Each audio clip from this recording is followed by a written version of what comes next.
that's when I thought to myself, I'm going to make my own mod with hookers. Blackjack and blackjack. hookers. And in fact, forget the mod. No. So I...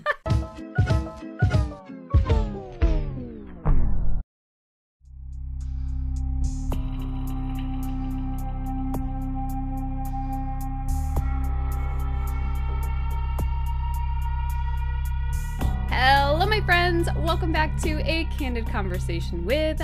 My name is Freesby, and today we have someone with us who I don't think we've had anyone in this like genre of interview yet. We've done a lot of speedrunners, a lot of devs, a lot of gamers. Not to say this person is not a gamer, but we're kind of delving into the realm of RPGs, tabletop RPGs. And I'm just super excited to be chatting with a walking Wikipedia article. Actually, I'm just going to say an entire Wikipedia. So I'm going to let you introduce yourself. Who are you and what do you do? Hi, I'm Ian Watson. I'm the community manager for Onyx Publishing, a World of Darkness developer, the content lead for the Trinity Continuum game line, and a contributor to the unofficial patch for Vampire the Masquerade Bloodlines, and I created the unofficial White Wolf wiki. So there's a whole collection of stuff going on there. Just like a few things, like nothing major, not like a huge body of work at all. For people unfamiliar with this side of the world, how like what is Onyx Path? How does that work in with all of the projects you work on? How did you get there? I want the story. Okay, so role-playing games. Everyone knows Dungeons and Dragons. Everyone's heard Dungeons and Dragons. There's been a cartoon. There's been the movies. There's been all sort of... Dungeons and Dragons is the big thing. It's the 800-pound gorilla. Like your mom's heard of Dungeons and Dragons, but it's just the big kid in a big industry. Well, I say a big industry, but it's a lot smaller. Like it feels big inside it, but it's a fairly small industry. Throughout the 90s and early 2000s, there was another company called White Wolf, which took up about 25% of the RPG market. If you've heard of the World of Darkness, that's one of the things they created. Vampire the Masquerade, Werewolf the Apocalypse. There were several vampire computer games, and 3 Hunter the Reckoning console games. Those are all based on the World of Darkness. Around 2011, CCP, the people who make EVE Online, they were at the time the owners of the World of Darkness IP. They decided we're not going to do publishing anymore. So White Wolf's creative director, Rich Thomas, started up his own company, Onyx Path Publishing, to continue publishing all the World of Darkness tabletop material. And so we picked up that, and we started doing a lot of our own stuff too. And we're still doing it now. The industry has changed quite a lot since the early 2000s. It's 25 years later, so we're no longer anywhere near 25% of the market, but we're still, in terms of the RPG industry, we're a decently sized company. That was one of my questions for later, but I can ask it now. I'm curious with the popularity of things like Dimension 20, Critical Role. Like you're seeing a lot of these streamed tabletop RPG games. I'm wondering if the industry as a whole you think is bigger, smaller, the same? Like, what are you seeing on your side? It's tough to say. I mean, what we like to say, of course, is a rising tide, lifts all boats. Yeah. But a lot of the stuff like Stranger Things, Dimension 20, it's almost exclusively D&D. So when we look like, okay, great, D&D 5th edition sales were very good, but is that really sort of affecting the rest of the market too? So it's really hard to say, because like D&D is the big thing. Like you can track D&D sales numbers, but it's very hard to say whether or not that sort of thing influences everyone else. Yeah. every now and then you get a blip, like say someone gets the license to make the Terminator RPG based on, James Cameron's Terminator movies. So you might see some people who have never played an RPG before, but who are fans of Terminator, jump into that. But that's just sort of a splash in the pond, really. Yeah. How did you first get involved with Onyx Path? Like, how did you guys connect? Well, I've been a White Wolf fan since 1994-ish. So probably 30 years this year. Jesus Christ. I was born in 1994. I'm sorry. I'm old. Okay. I love doing that. When Thank people you are like, so much. oh, this was in 1994. I was like, that's when I was born. But no, that's actually incredible.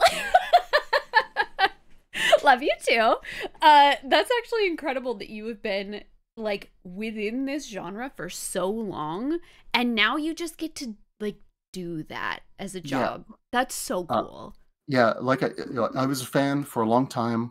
I would do, little fan works here and there. I volunteered on for their official forums and a chat that they used to run. So I was just sort of gradually stepping my way further in. Flash, like there was a bit more of that, but flash forward to 2011 when Rich was setting up Onyx Path. He contacted me, first asked me if I had any experience running a website, because he had a website he was setting up for this new company he hadn't told anyone about and didn't know what to do with it. I said, sure, and I'll run your social media too. Ooh. And he also, because back in 2003, I want to say, I had sent in a proposal to do, no, it was 2005, a proposal to do a reboot of one of the game lines that had sort of died off and was lying fallow. So I wanted to bring it back. So he contacted me around, it was 2 different periods, but around the same time. Can you run our website? And also, can you resend us your proposal for that rebooted game line? And now I'm in charge of it. So that's crazy. And so, like, such a cool thing to be a fan of something, and then suddenly that is your job, and you're just in the middle of it. Like, imagine someone rang you up and say, hey, you want to be in charge of Star Wars? Like, yeah. Okay.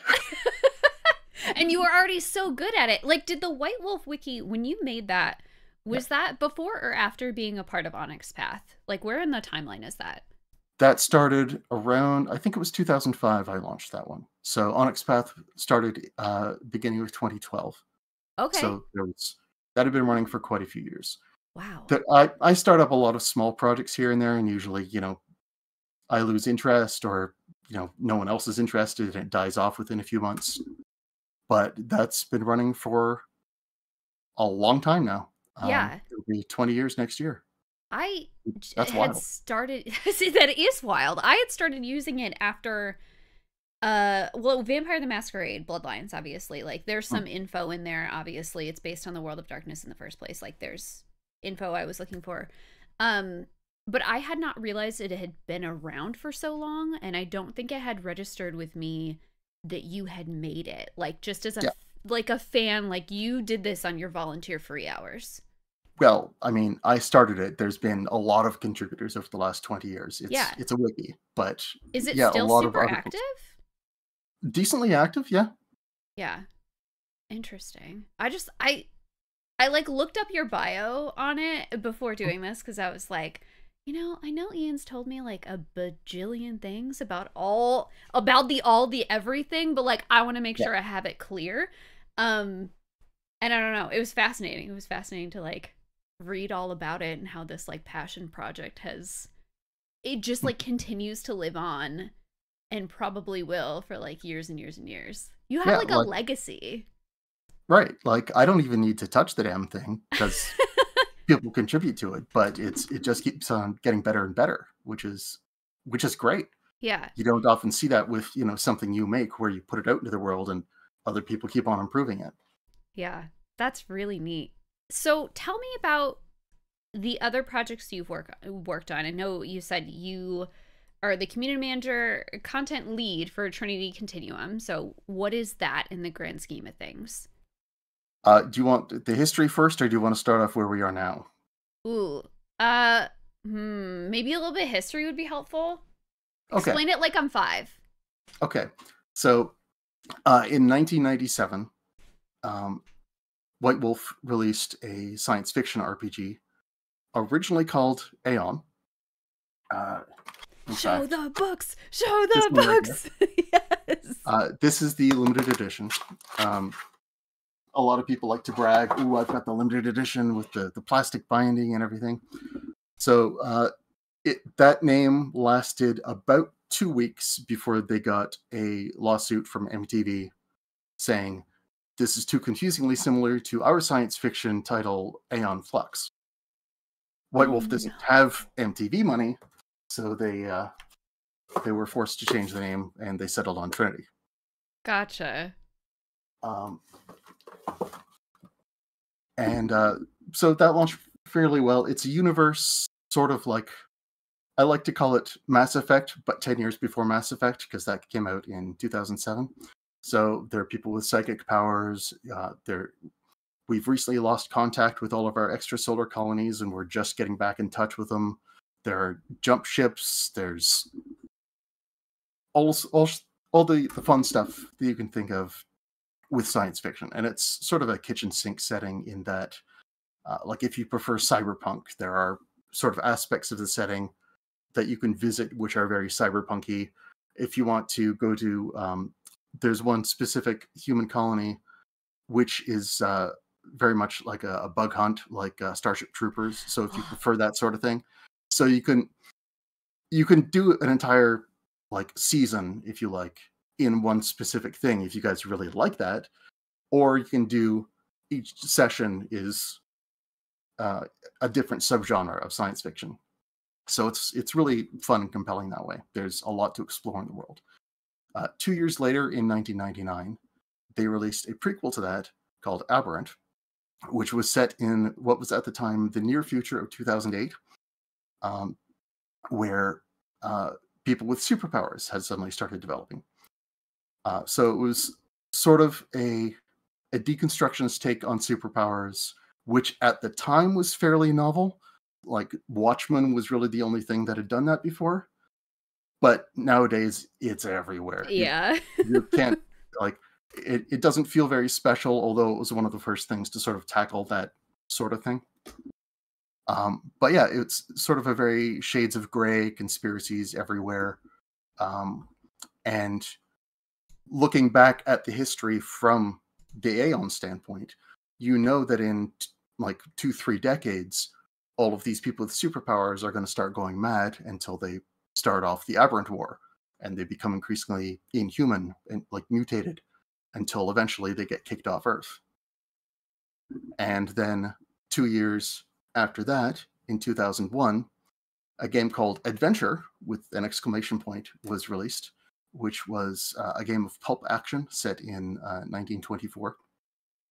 And the through line between all of the games is this organization called the Aeon Society. So Adventure is when the Aeon Society gets founded. So it was sort of, I'm not sure why they went this way to begin with, but it's like a reverse chronological look at the story of the Aeon Society, sort of. And so we brought that back with the new edition. We changed up some things. The near future of 2008 is now the near future of 2028. Originally, Adventure was set in the 1920s, although most pulps are the 1930s, because the creators thought, the whole Nazi thing, and that's a big trope. We don't want to, delve too much into that. Like, we want to explore other possible bad guys. Yeah. But in the 2020s, we need more Nazi punching, so we moved it back up to the 1930s. Yeah. And we've introduced a whole bunch of new eras in addition to the original 3, including Anima, which is set between Aeon and Aberrant. It's more of your direct cyberpunk analog. We're doing Aether, which is in the 1890s, set during the War of the Worlds, and we're doing Aegis, which is set at the during the Bronze Age collapse around 1200 BCE. So cool. Yeah, so there's a lot going on. Is that okay? What does Aether mean? Like, as a side thing, because your like username that you appear around the internet is Von Aether. Where did that come from? Okay, so during my early days volunteering with White Wolf, one of the games that White Wolf produced was a game called Mage the Ascension, where everyone does magic, and each faction sort of thinks magic works a different way. One of these factions is the Sons of Aether, who are pseudo-Victorian crackpots who view science more as an art. And I thought that was fun. And I tried to... there was some free email service, I forget what it was, but one of the domains they owned was, I think it was like mad.scientist.com. Love so it. I tried to score... the Sons of Aether are also referred to in the game as Aetherites. So I tried to score Aetherite at madscientist.com. Someone had already taken it. What? So my next choice was, I think, Aetherlad, which I used online for a while. Mm-hmm. And then I thought, I'm not so much a lad anymore. Yeah. So I just changed it to Von Aether. And I've been using that for a very long time now. Yeah. I don't even think about its origins much anymore. I'm always curious about how people choose, like, the names they present themselves with online. And that was one I had never asked you about. And I was like, this has to do with, like, RPGs in some form, but I don't know exactly where that is. It does, but yeah, it's a weird trailing story. Yeah. So, okay. All the works, all the books. By the way, for anyone watching this, I got to meet up with Ian in Canada fairly recently, like a couple months ago. We were there. It was September, yeah. Yeah, something. Oh, October, that's right, because it was like Overwatch League era. Yeah. And just like the stack of books on the table. I have to post a picture here. It was fascinating. It was so cool. And the one that you had just recently worked on, remind me of the name of that one, because you had a different role in this one. You said that you were like mostly like the lore master. Yes, that is Mage the Ascension's 20th anniversary edition Victorian Age. Yes. So this is before the Sons of Aether technically exist, but their predecessors are in here. Mm-hmm. But the whole era was totally my bag. It's a beautiful book. Like, it is so well done, so lovely. Yeah. But that was like a thing where you had not really been that like heavily, deeply involved in something before. Was that like a new thing for you? Yes and no. As the content lead for the Trinity Continuum, I'm sort of in charge of the whole shebang. I will like when we're making a new book, there's one developer in charge of the book, and then they bring in a bunch of writers and editors and artists and so on, and I'm in charge of the developer. Mm-hmm. For this, I was the developer with someone else that had sort of a troubled development in the sense that I think we were at least the second development team, possibly the third. And nothing was going wrong with the other people. It's just, they had other stuff that they needed to do, so they had to drop their project. Stuff happens in publishing. You deal with it. But Chris Allen, my co-developer, he was not as well-versed in Mage as I was. Mm-hmm. And Mage has always been my thing. Mage is like, that was all the pages I started filling out when I created my wiki. It's Mage. My first Mage product was my very first RPG credit, in fact, was Guide to the Traditions in 2001. So So cool. I've been a mage person for a very long time. So Chris knew development from the standpoint of, like, I know how to address the writers. I know how to, get a timeline straight. I know how to, wrangle the cats, basically. But needed help putting together, like, obviously, if you're going to be writing about mage, you need to know mage. Especially because, there's modern day products. There are products set in the Dark Ages. There's products set in the Renaissance. Like, you have to have some idea of how things are getting from point A to point B, and make sure everything more or less makes sense. And he didn't know anything about mage, or at least not nearly enough to be able to get that straight. So I was brought on board fairly late in development. So most of the writing had already been done, but they needed someone to have a pass over it, or several passes, just to make sure everything was kosher, and that was me. Yeah. What is even the process? Like, you've told me kind of an overview of how that works with like developers and content leads, and what is the process when you're just like, you're like, okay, we're gonna design an RPG, we're gonna write the book. Like, how does that even start? Is there like storyboarding? Like, how does that work? Well, first an outline is made. Well, sometimes I'll just say I want this book to be done, and I'll like, developers will submit their own outlines, just sort of as a pitch for, like, hey, I want to make this book, and here's how I do it. But often the pitch, the outline, comes more or less from us. And we'll sort of break the book down. Here's what we want to cover. Here's how many words we have assigned to each section. Is this something you'd be interested in? A developer says, yes, sure, that sounds good. And then they start bringing writers on board to write those sections.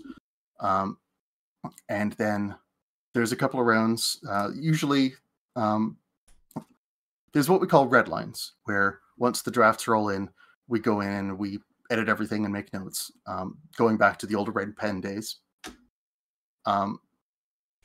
And then those drafts are sent back, and then they do a second round of drafts, and usually that's the last one. Anything else is just tweaked by the developer at that point. Then all of that goes off to the editing team, and then the developer writes up some art notes, which are sent to our art director, and our art director hires artists. So some of the stuff like editing and art direction is happening simultaneously. It's not just a development and then art phase. So there's the overlap, and then our art director gathers all the art, does all the layout, and any like graphical designs for new symbols that we might need for individual factions or whatever, and then slimes it together in a book. And it's as easy as that. You just made that sound so easy, but I feel like the timeline, like, how long does this take? The process takes, I don't know, a year-ish. Wow. Yeah. I feel like I would expect longer, but I guess if that's like, if you've got the process down, you know what you want, and like you're hiring other people to do it, I guess it wouldn't take like 5-6 years for something like this.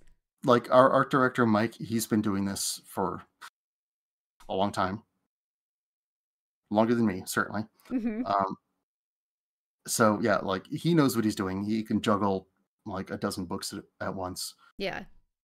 And he's not the only art director we have. So yeah, it takes a while, but like, not forever. Yeah. How many people work for Onyx Path? In terms of actual full-time employees, yeah, I think 4. Oh my gosh. And that doesn't include me. Wow. Everyone else is a freelancer. Holy cow, that's crazy. Yeah. That's really interesting. What is like your... In terms of output, we're one of the bigger companies out there. There's like a handful of companies that are maybe bigger than us. Yeah. What is the thing that excites you the most about like working in this space? World building. Yeah. I love creating the world, and not just like having free reign to make whatever I want, but I sort of like the constraints. It's like a puzzle piece. Like, here is the world as it has been defined already. Mm-hmm. Now you have to, like, there's this thing over here and this thing over here. Now you have to make the puzzle piece that makes everything fit together, right? Yeah. That's fun. I love that. That makes a lot of sense, knowing your personality, actually. I feel like that's very on brand for you. Thanks, I think. In a good way. In a good way. Okay. Yeah, for people who don't know, you and I met, as many people, I think, on Twitch who have played Vampire the Masquerade Bloodlines probably know. We met because I played it for the very first time, like, I don't know, 3 years ago, maybe? Something like that. Yeah, and you like hopped into my Twitch chat as Onyx Path, and me being a fucking idiot, I didn't know that like Vampire the Masquerade Bloodlines was part of the World of Darkness. Like, I had no idea there was so much like lore and history behind it. So I have been playing it every year since, and you have joined me, and that's been wonderful. And like, I have learned so much from you. To the point where you have been helping me design a tattoo, and I'm just very excited to someday like actually get that, because I was like, I want it accurate to Vampire the Masquerade. Like, I want it all like to be kosher. But like, let's talk Bloodlines for a minute. So it's one of my favorite games of all time now. When did it, I should probably know this. Do you know what year it came out? And like, I have to assume you were already heavily involved at this point. Yes. Yeah. Bloodlines turns 20 this November. We're going to have to do something special. We're going to have to do like a fun extra stream or something. And for those keeping track, Bloodlines 2 is set to release fall 2024. So I suspect, I don't know, I suspect they're going to be aiming for 20th anniversary release. I see. Okay, that makes sense. So we'll get to Bloodlines 2 in a minute. I feel like I got all sorts of questions about that. I'm sure everybody does. But like, so how did your involvement with like, when Bloodlines came out? Yes. Had you been like involved in any of the like lore stuff at that point? Did you play it immediately upon release? Like, what was the vibe there? Bloodlines came out about a year before I started the wiki. Okay. So I wasn't big involved in it at the time, other than, you know, my otherwise involvement with the fan community, running the forums, whatever. And I didn't actually get to play it myself because my computer wasn't good enough for several years after that. And then I did start playing it. And of course, because you can't run it without the unofficial patch, I started looking into what's going on with the unofficial patch. Mm-hmm. There are some changes I would make. What would be involved in making those changes? So I started figuring out, sort of, at least in terms of like changing textures, because I'm not a modeler. I've tried several times to figure out Blender, and it's just beyond me at this point. But you know, textures, I can easily do textures. Mm-hmm. Text files, I can change text files. So I started off with in the plus version of the unofficial patch, because there's the basic version, which is just bug fixes. Otherwise, it's the same as the game as it was released in 2004. And there's the plus version of the unofficial patch, which adds some stuff that was cut during development. There's some additional unused music tracks. There's some quests, and there's some quality of life improvements. And then there's some stuff that's also been added by the unofficial patch devs. For example, during alpha, there were some, you know, marketing shots of locations which aren't actually in the game. So when they're adding, say, a map for the exterior of the museum, they're going to make part of that map look like the screenshot that they saw. So it's not something they're digging up from game files necessarily, just like, here's a thing that existed at some point, let's make it exist again. Yeah. And one of the things that was really bugging me was on the main menu, there's all sorts of flames going by and various clan symbols floating around. And those clan symbols look terrible. Absolutely awful. they're filling up a quarter of the screen, but they're Yeah. drawn from like little 14 by 14 like Oh graphics. no. So it looked like garbage blown Yeah. up. So I thought there has to be some way to fix this. Yeah. So I went to Wesp, who's sort of the developer in charge of the unofficial patch, and I threw all of the high-res client symbols I had at him, said, "Can you please replace these?" He said, "I tried it and it broke, so no." Oh. So I did some trial and error, and I actually figured out the maximum size that those symbols could be, because he was just throwing in, my full, 600 by 600 graphics.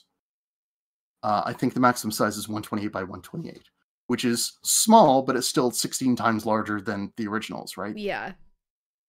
So I figured that out and used my replacement files. Like, oh my god, this looks so much better. I feel so much better about playing this now because I'm not frustrated every time I look at the main menu, Yeah. right? And I sent those in, and that was added to patch 9.4, somewhere around there. And hey, I feel kind of good about this. Then I realized the maps for Santa Monica, because Bloodlines doesn't have a mini map button you can push. You have to go up to like the bus stops, and there are maps of the area you can find on bus stops. But we know where Santa Monica is. It's on the ocean on the west coast. So the ocean should be on the left-hand side of the map. All of the maps are upside down with the ocean on the right-hand side of the map, and that bugged me. That attention to detail is fascinating to me. So I rebuilt all of the Santa Monica maps. I rebuilt all of the Santa Monica sewer maps because those had to match the surface maps. Oh my god. And I realized, hey, there's like 3 or 4 locations that you should know about which actually aren't listed on these maps. I'm going to add those while I'm at it. Wow. And I sent those in, and those got added during patch 9.6, 9.7. And yeah, it was just a few series of like, this thing frustrates me. Yeah. I'm going to see if I can fix it. And then it got to a point where I was doing stuff which I thought was cool, but wasn't sort of like a core part of the game, if you will. Like, I thought it would be cool if each of the different bus stop maps had like a little bit of different graffiti on it, you know, just to make each one look a bit more unique and maybe possibly give some hints about some stuff that wouldn't normally appear on the map. And Wesp said no. Huh. So that's when I thought to myself, I'm going to make my own mod with hookers. Blackjack. And blackjack. And in fact, forget the mod. No. So I created my own mod, which, it's just sort of all the stuff I would have added if Wesp had let me, sort of. Yeah. Like there's a lot of low resolution paintings all around. I did the same thing I did with the clan symbols, where I upped the resolution of all of those, or as many as I could get away with. I've upped the resolution on a lot of things because I could. And I suspect that the developers, Troika, they only had the license to use Vampire the Masquerade specifically and not the rest of the World of Darkness. Mm. So I wanted to throw in a lot more references to the wider World of Darkness to make it feel more strongly like part of that setting. So I did. I threw all of that in there. And I'm still throwing stuff in. Every time Wesp releases a new version of the unofficial patch, I go in and add a new version of my own mod. So you literally own your own version of Vampire the Masquerade Bloodline that like nobody else has. Oh no, I have the mod up on Nexus Mods. Oh, so like I could go download this right now. You could go download this right now. Yeah. Oh my gosh, we should do that. We should do a fun little stream together since this is the 20th anniversary, and like I'll download your mod and then we'll just like play and you'll have to point out all of the extra fun things. For sure. That would be so cool. So, okay. All right. So you have contributed to the official patch. These are still happening, right? Like people are still adding stuff to the game 20 years later. Mm-hmm. That's insane. That's like really cool. I can't think of a single other game, like maybe you have a better reference, but like I cannot think of a single other game where a community has come together and not I don't know if people were mad about the original release of Bloodlines. I can't imagine they were happy about what it came out like. It was fine. Okay. It did not sell, I think, initial sales, I don't know like over what period this is supposed to be. Mm-hmm. It only moved like 20,000 copies. Wow. Which is almost nothing. Yeah. Because, well, think about when it came out. Mm-hmm. It came out 2 weeks after Halo 2. It wasn't like Half-Life an issue. It was the same day as Half-Life 2. That's right. Because and that's like part of what fucked it. Yeah, like the earliest it could contractually come out because it used the source engine was the same day as Half-Life 2. Yep. So that's when they released it. It was the day before Metal Gear Solid 3. Mm-hmm. The week before World of Warcraft. Oh my gosh. Like, there was no way they were going to compete in November 2004. So it moved almost nothing, but it's become a cult classic since then. Yeah. So it was released in a fairly buggy state. I don't think you could even finish the game. As a Nosferatu, it would just crash near the end. So people liked it because it had a very good story and the voice acting was fantastic. It is. But it's still, even 20 years later, still pretty janky. But like lovingly. Like people look at that game. Yeah, when stuff happens in the game at this point, it's almost like your annoying little brother. Like, there's Bloodlines. Yeah. It's like, well, I guess this is how it is. I'll just keep playing or like I'll restart my save or something. But like it is.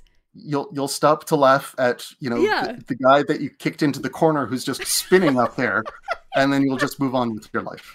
Yeah, but I can't imagine in this day and age, well, maybe we'll see this in like 20 years or something, but I'm thinking like Cyberpunk comes out, is buggy as hell, people are really upset about it, and for the most part just put it to the side. And I understand that like with Troika it's different because Troika literally shut down after this. Like there was no opportunity to pick up development again.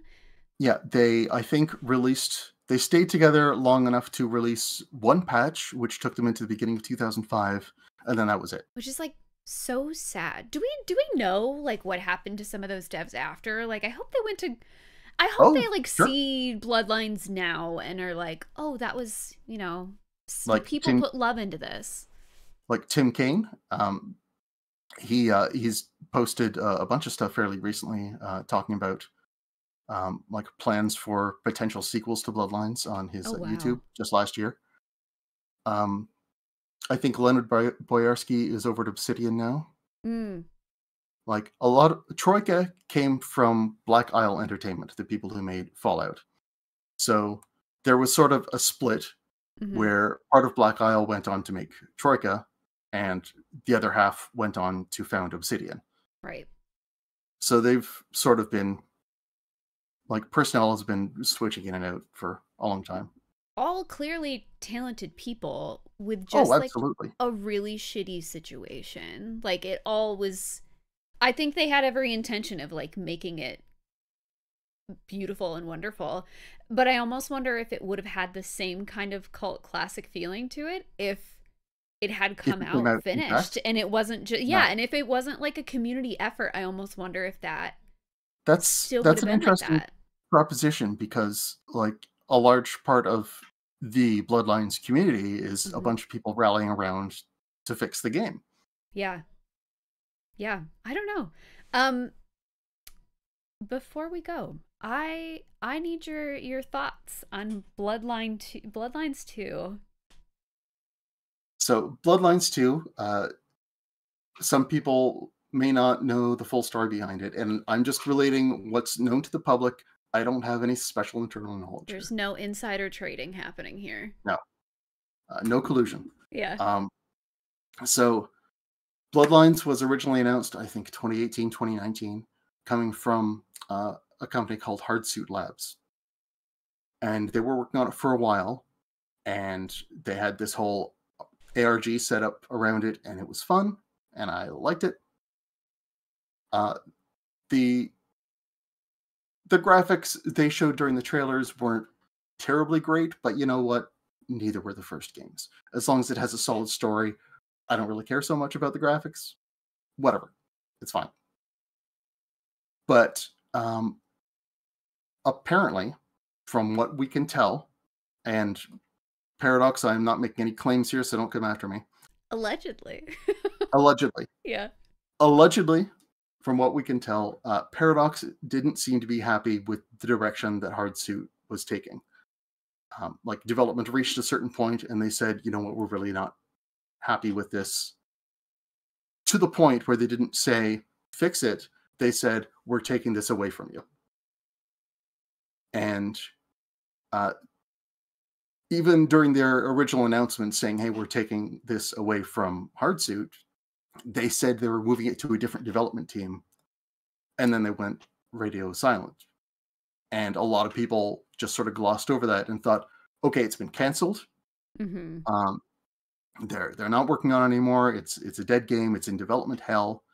Like, no, they're working on it. They're just not talking about it.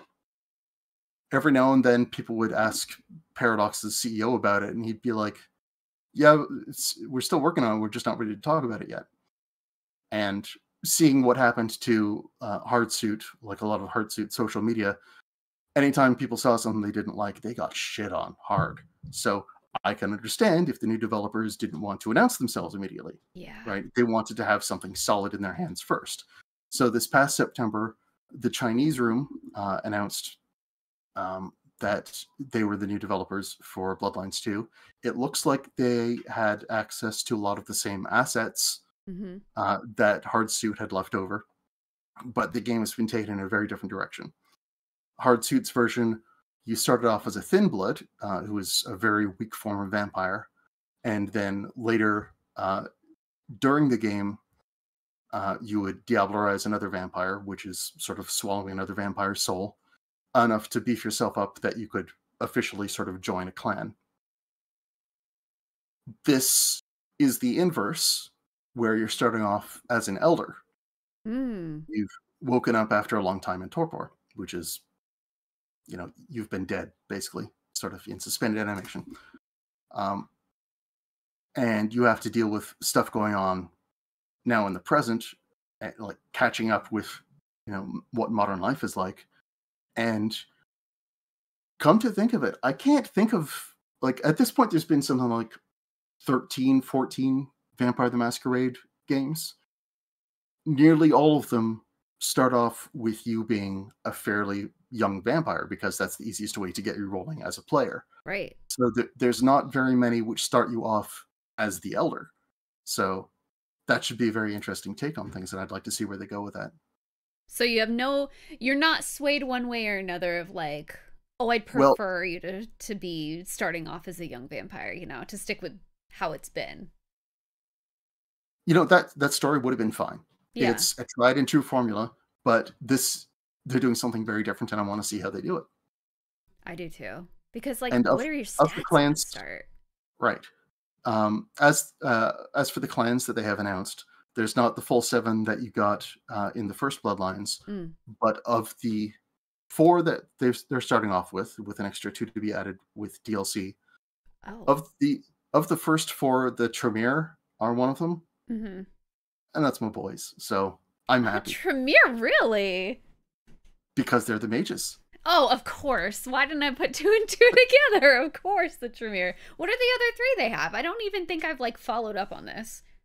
I would have to... I can Google this. Yeah, I'm gonna just quickly look on the... Bloodlines 2... So we're doing the Ventru, who are sort of the nobility. Yeah. We're doing the Tremere, of course. We're doing the Bruja, who are the fighters. Have yet to play those. And we're doing the Banu Hakim. Do I know what that is? They were not in the original Bloodlines. Oh, what are they? Tell me the lore. Cursed with the thirst for the blood of other vampires, the Banu Hakim stalk the night as judges and lawbringers. To this end, most Banu Hakim adhere to a strict code of conduct derived from law, faith, or personal ethics, sating their hunger on those that breach those convictions. Interesting. Yep. Okay. But are they part of the official, like, White Wolf, like, the World of Darkness? Okay, so they are part of it. It's just not something that was in the first Bloodlines. Yep. There are 13 vampire clans, or between 13 and 15, depending on how you're defining them. And the original Bloodlines had 7. With a couple of more, like the CMC bad guy,